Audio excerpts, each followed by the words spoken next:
The other day I posted an instructable on making some of these little tiny origamis here. So this here's a fox. There's a dinosaur here, bird, flower, a couple other birds, and a little dinosaur. And was asked, how do I make them? I actually make them with my hands, but obviously coming in here to try to show you how to make that is going to be a little bit difficult. So I'm going to go over a few concepts and techniques of how to make these guys more on a macro scale. So let me put these guys away. This is a nice little box, by the way, that I was able to make. I'll someday put up one of these instructables for this one, although this isn't my design for this box. So these little guys are made out of regular computer paper or bond paper or plain paper, depending on what your background is going to be. You can call it different things. It holds a crease fairly well and is very cheap and readily available. The problem you run into is scale. This paper here, it's probably in the area of about 3, 5, 10 thousandths of an inch thick, whereas we've got it, probably about 3 inches wide. So that's a pretty good ratio. Now when you start getting down to smaller scales, the thickness is relatively large. Now in order to show you these techniques, I'm not going to be able to use this thin paper because it's not going to move the same way. Now we're going to start, as we scale down, to use thicker and thicker paper. So I've gone with this cardstock here. This is regular note card paper. And as we progress along, I'm going to go down to even smaller scales, and we're going to use some different paper to simulate that. So you can imagine, it's almost like you're going to be trying to fold it with your fist. So what you have to do is you have to gently come along and take advantage of the fact that being so thick, it's not going to immediately crumple. Come along and line the edge up until you like it. Once you have it there, then you can start to roll your edge out.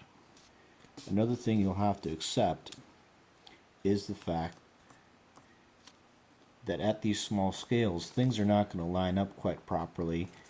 Your paper is not going to be quite square because any deviation is going to show up really big in this paper here. It's almost like rolling a cigarette. You want to just roll it up until you're about where you want it to be, and then you just have to slowly massage your paper down until you have the crease that you want. You notice how it wants to skew off to the side here. See, it's fighting me, and you gotta coax it. So maybe you push it a little bit more this way, coax along, till finally you're there. And then you can grab it, hold it flat,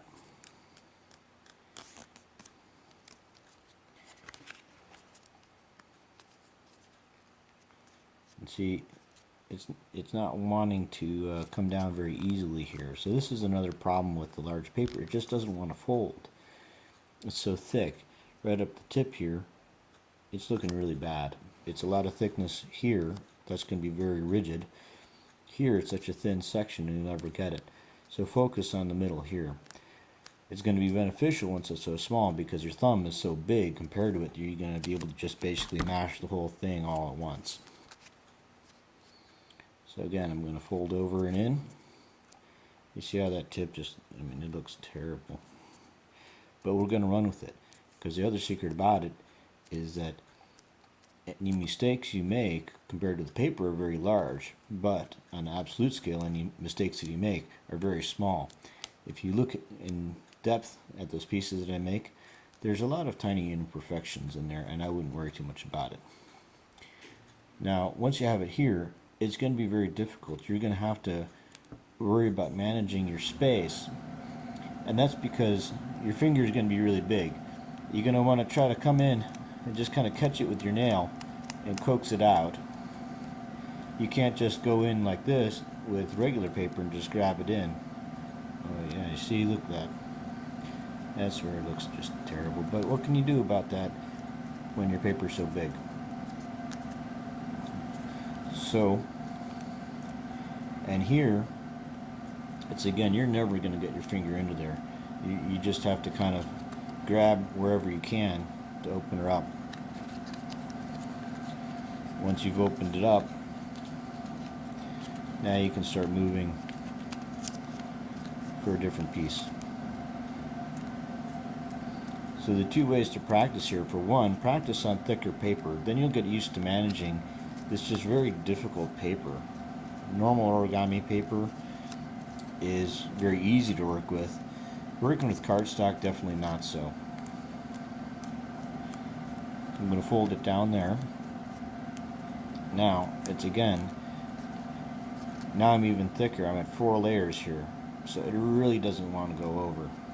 Especially up at the tip, it's not going to look that good. But you just work with what you have.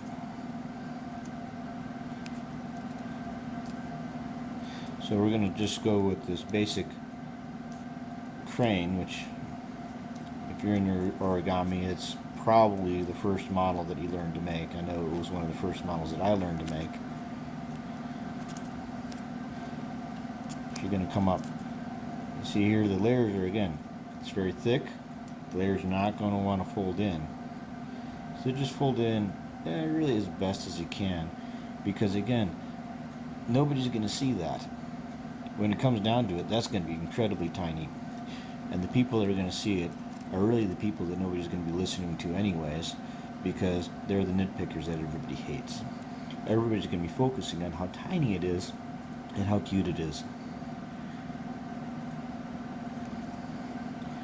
And so again, you can see, the tail's maybe not so great. The tips don't line up all that well. But when you pull it out, it's pretty decent. So there you go, there's a paper crane. So let's go up a notch. We're going to go smaller this time. So here's regular bond paper, so when I go smaller I'm going to stick with the bond paper. Okay. So here I'm going to do a fox. And there's a great book out there if you're into origami called Origami Omnibus. So, and that's where this fox model comes from. So now that it's folded in half, you see I'm going to it's kind of like rolling a cigarette. I'm going to coax it into position, and then I'm going to just gently massage it down. That way I'm not stuck with a bad crease. If it starts coming out of line, I can start moving out of the way. One of the other benefits is that when you're working with tiny things, your fingers are going to sweat. And as your fingers sweat, it's going to help mash down the paper a little bit. So that's going to be a benefit for you. And fold down the sides. If you are looking for the pattern for this, again, the book to look for is a book called Origami Omnibus. So now that I've bent that down, and see again, this is kind of why I'm trying to show you slightly larger scale models. So I'm going to tab these guys in. Now that I'm coming over, it's again, you kind of catch the edge with your thumb, and you kind of massage it down in there. Catch the edge with the thumb. Massage it down in there. Make the paper nice and relaxed and happy with these constant massage. So again, we're starting to come over, and I've got to just grab it. I've just got to make the initial bend, which is really quite an easy bend here. And then I start kind of rolling it in my fingers, slowly coaxing it down into position. There we go, right there. Roll that to get just an initial bend, and then I slowly coax it down into position. So there we go there.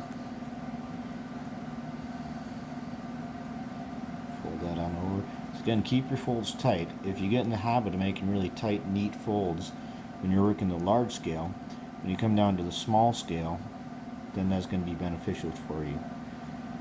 So I'm going to pull it out here. Again, I'm just going to slowly kind of push it in. I can see there that I'm not quite in line, but that's okay because, again, nobody will notice except for you guys that are watching this because I'm pointing it out. It's that tiny. So then I've folded that over there. Again, coax it over. And then just kind of, what you do is you catch the edge and then you kind of jam your finger into there to get into there. And you just set up, your thumb makes a good pick here. And you can kind of push it over off your thumbnail. But to get that nice crease, so again, you coax it into position and then you nail it down. Coax it into position and nail it down. And then you can come on over. You're doing pretty good. Just kind of make sure everything's good and tight there. And I'm going to come around. So you got to catch it with my nail to pull this out. Got to catch it with my nail to pull this out.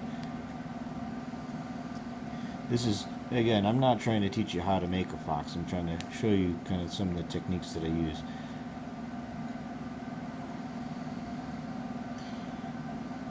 It's also kind of, you know, if you want to draw with like boxing gloves on, it's probably pretty similar.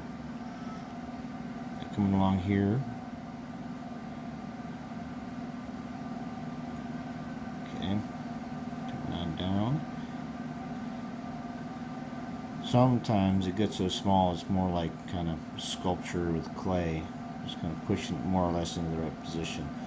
So these big folds, they make it a lot easier because you can still fold that in the traditional way. I'm going to come up here.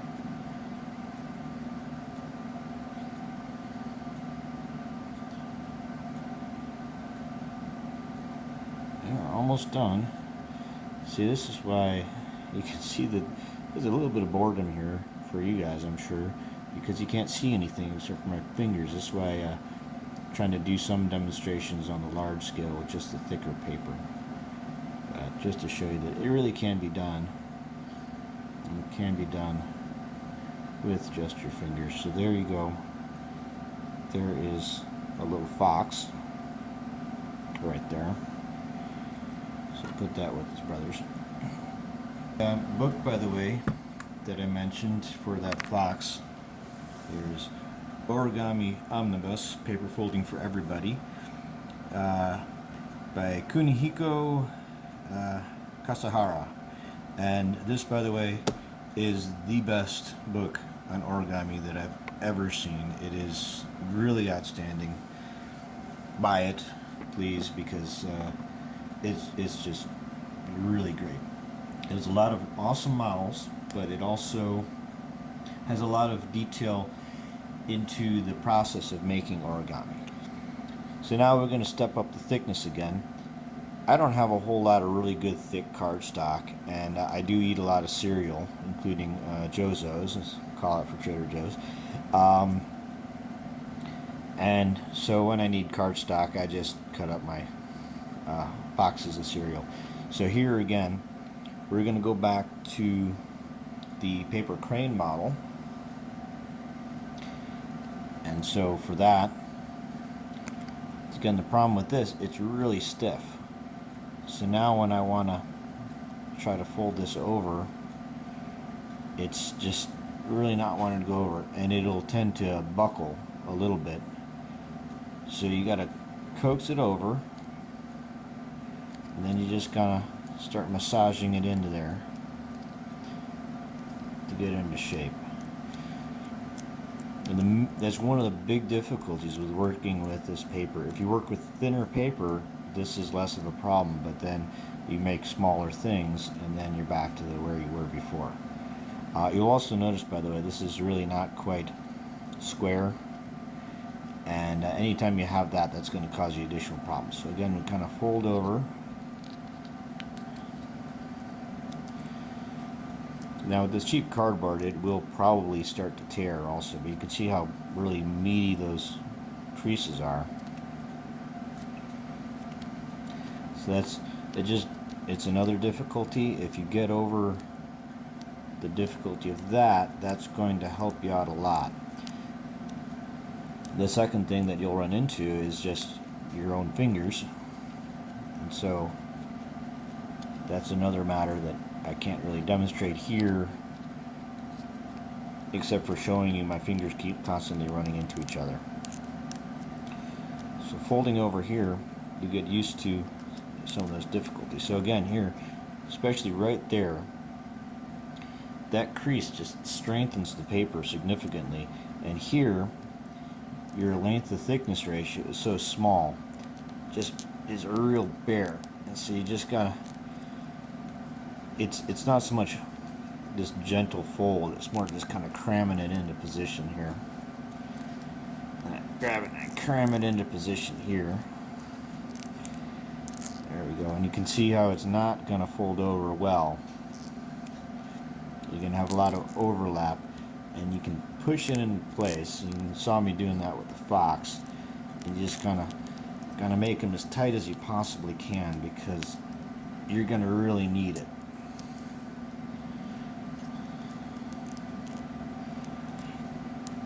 So this might be useful practice for you. I don't know. It's not really the way that I went with it, but again, it can show you some of the things on a larger scale that you're going to deal with. So you can see these creases look just completely terrible. But what do we have? There we are. Coming over again. Just got to kind of force it in there. Now imagine you're working with these big meat hooks too. So that's where this is going to be very difficult when you're on a large scale. You pick with your thumb, and you kind of push it on over, right?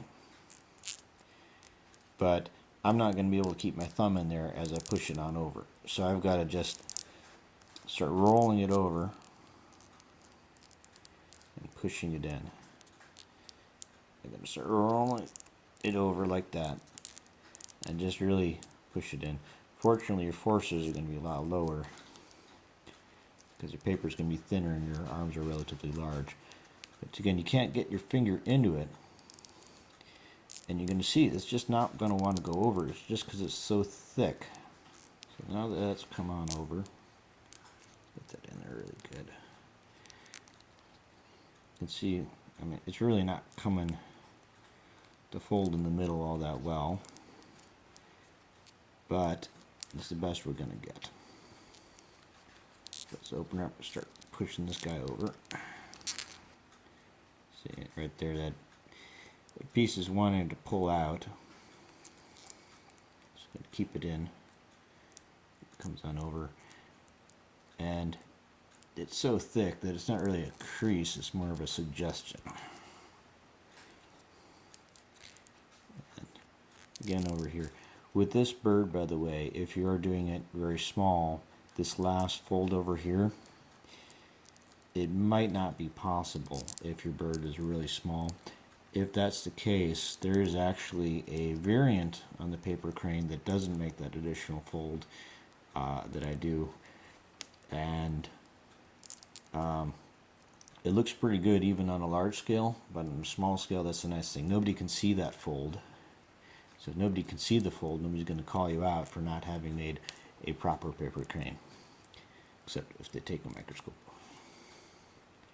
So I'm going to again, so you can see here that instead of really folding it over, you can more suggest that it goes in that general direction and bend it. I can't make that reverse fold in there, it's just too thick, but nobody's really going to notice. So this is really, if you look at that, that's probably what your bird is really looking like down at that scale. So it's recognizable. You can tell what it's supposed to be. It's a crane. But certain details, like the mountain fold there, a couple other things, they're not quite up to par, but it's good enough. So here's a really tiny piece of paper. Now you'll notice that there's already a fold through there, and that's just my technique for getting a square piece of paper. Once you've got a rectangular piece of paper, you can then fold it over, cut along the side. Now you've got a square piece of paper every time. It's kind of handy, especially if you're tearing the paper out, which is my favorite way of getting paper. But at this small scale, the edges are going to be really important. So jam my thumb in there and I just kind of roll it on over. Generally just trying to get the edges lined up. I've got to come in, just kind of catch it with my thumb, and again, these are not so much creases as they're strong suggestions. So now come open again. Trying to stay on camera. Okay, so then you just kind of coax it in to place, right like that. And I'm going to jam it down there, make sure I've got a good crease. Again, so I'm going to catch the edge with my finger. So once I've caught that edge, and kind of with my thumb, roll it on down until it's in position. Make a little bit of adjustment, and you can see it's a little bit off at the tip, but that's okay because nobody will notice. So here you can see that ridge is kind of getting bothered, so I got to push it, and then you break the ridge. Once you've broken the ridge, you've broken its spirit, and you can kind of come in again, mash it down.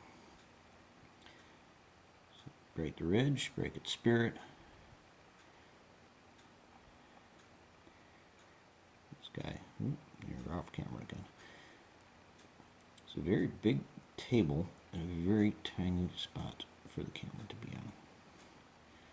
Okay, so now again, I just stick in my fingers here and crush it, and then that way I've got all my folds nice and tight there. Come in with my pinky. The trick is to just catch the edge. There we go, caught the edge. Once you catch the first edge, the second edge is easier.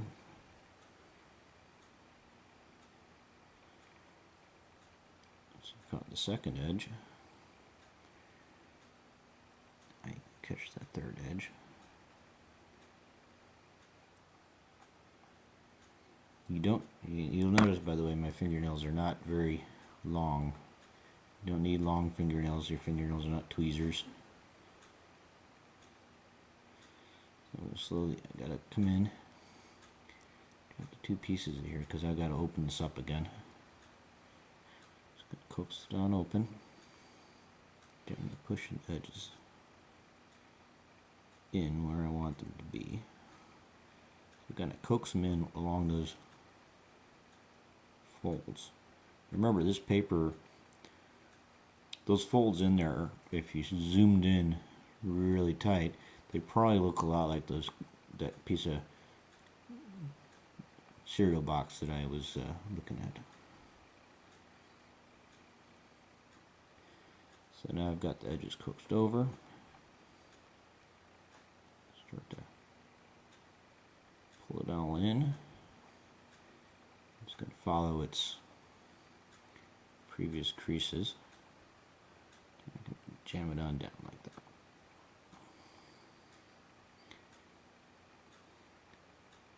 So catch the edge. You don't need to grab it necessarily. You need to be able to direct it, not to grab it. I mean, you can barely get it with your fingertips, but there you go. So I'm going to try to catch the edge of it there. So I can get my finger in, push it down. It's pretty far along. You can see some of my folds are not great, so let me see if I can adjust those folds a little bit.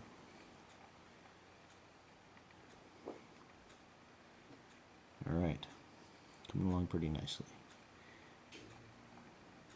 So this is, again, this is where it's really tough. So you got to catch the edge, and I'm gonna see my fingernail down there, or my thumbnail right there. I'm gonna catch the edge and I'm gonna push it against my thumb. I'm gonna roll it on in. Again, catch it against my thumb. Okay. Pick it with my, put my fingernail down and push it up against the edge of my fingernail. That's again to break that spine, that ridge. You gotta break the ridge. Those are the strong points. Once you've broken the ridge, then the rest is fairly straightforward. Push against my finger.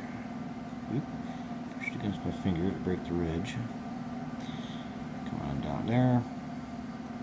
So now I've got all four pushed along in the middle. Now you'll see that again, just like my cardboard one, the edges don't quite come in. I'm gonna catch my finger into there, try to spread it out a little bit.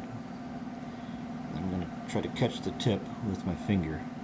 Now at this point, if it unfolds a little bit, I'm not gonna really care.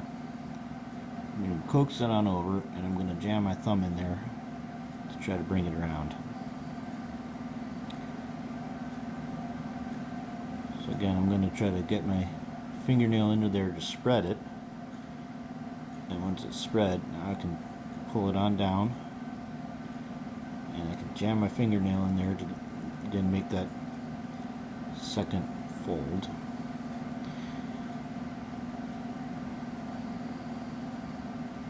Now you can see there, it's pretty tough. Now with the head, kind of like with the cardboard, I'm not even going to attempt to make that valley fold. What I'm going to do is I'm just going to kind of bend the head down there, because let's face it folks, if you want a valley fold that tiny, you're not going to get it with your fingers. So I'm going to catch the wings, fold the wings down. Now there's not enough meat in the paper to really fold out that center ridge, so I'm not even, I'm going to make that attempt. So there you have it. A tiny little crane. Alright folks, let's see if we can kick it up even yet another notch. So there we go. There's a tiny paper. Now we're going to make a dinosaur. The dinosaur is fortunately a little bit easier. It's less fold thickness than the crane, which is why I can do it with the smaller paper. So I'm going to coax it on over, and then again I've got to kind of catch it with my finger and just coax it on back. It helps if you speak nicely to the paper. You say that it's nice paper and it's very pretty paper, and it has lots of friends. Helps keep it relaxed. So again, I'm going to kind of coax it over, get it into position, and then I'm going to start squeezing gently. And so I slowly, just gently squeeze it as I position it, and that gets it where I want it to go.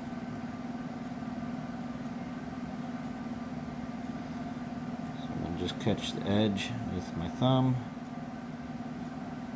to open it on up.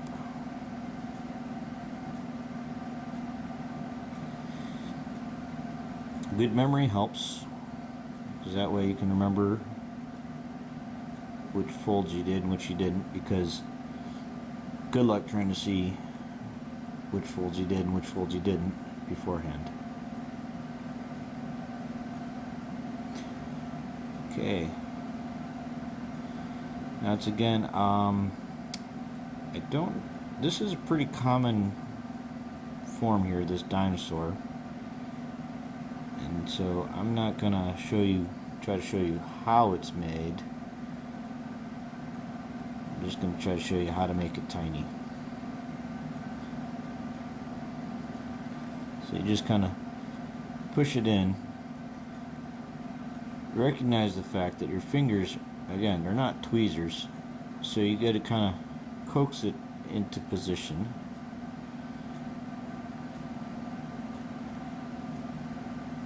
Pull that one on over. Boom. It's getting pretty small. Let's coax this. So now I've got to catch that with my finger. Now these are making little legs. The dinosaur is kind of like a Loch Ness monster. You can see a picture of it in my other Instructable.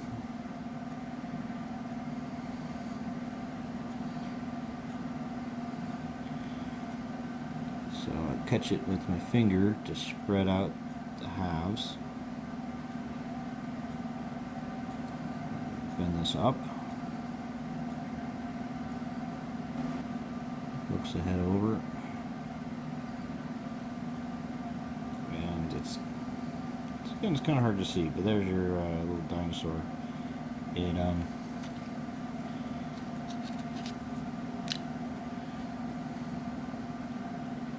This is kind of the bigger brother of that dinosaur there. So there's the legs and the head. And you kind of work at it to get everything into position. So you're going to make an attempt here to go even smaller.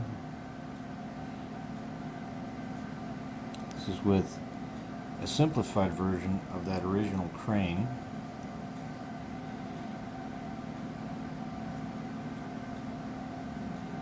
So again, when you start off, it's a coaxing. Just slowly bring it over and into position, and then you just mash it. The nice part is, since your thumb's so big, you can hit the whole crease all at once. The downside is that your thumb's so big that you can't hit much of anything else. So I'm going to coax it on over into that first shape there. Catch the edge.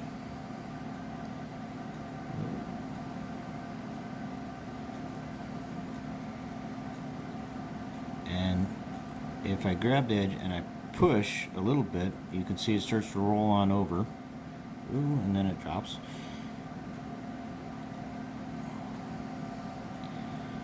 Roll on over, and then I get a good stiff seam on it. I'm going to do this one now. Roll it on over. Just kind of coax it. Push the edge. Just kind of worry it on into position. There we go.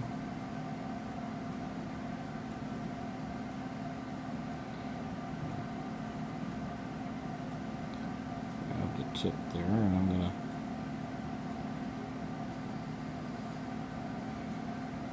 push it on in. There.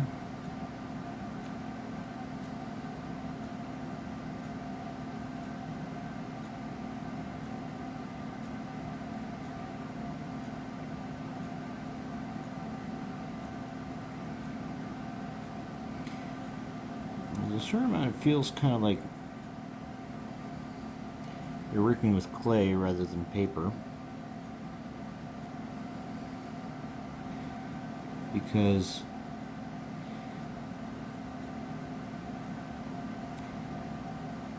the creases become much more just suggestions rather than absolute facts. So even though I make a nice hard crease here, that doesn't mean it's really going to go over when I fold it over. I'm going to catch the edge there.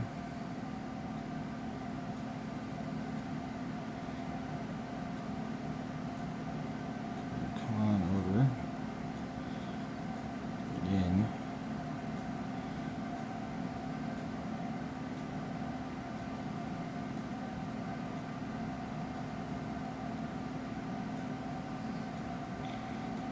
So I got to get my thumbnail into there so I can really reverse this fold. So it's not want to go over. That's one thing you'll find with your models at this scale. It's very hard to flip or to reverse a fold. So there I've got it all set. Now normally I would then fold the sides into the middle, but that ain't happening here. This is just too small. So now that I've got it here, I'm gonna clip in. I gotta catch the edge here. That'll give me a chance to open her up. Then I'm going to catch the tip and just kind of fold it on over.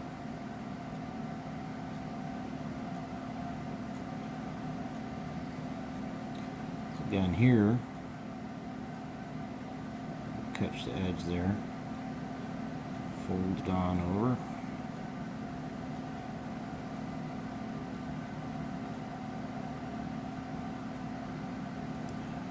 Can't see it very well because, alright, so there we've got the basic shape. Now I can kind of snag the tip here and just kind of scratch on it basically, and that we've got the tip to come down a little bit to make the head, or if there's a suggestion of a head, just like the suggestion of the folds. And then I got to catch the wings.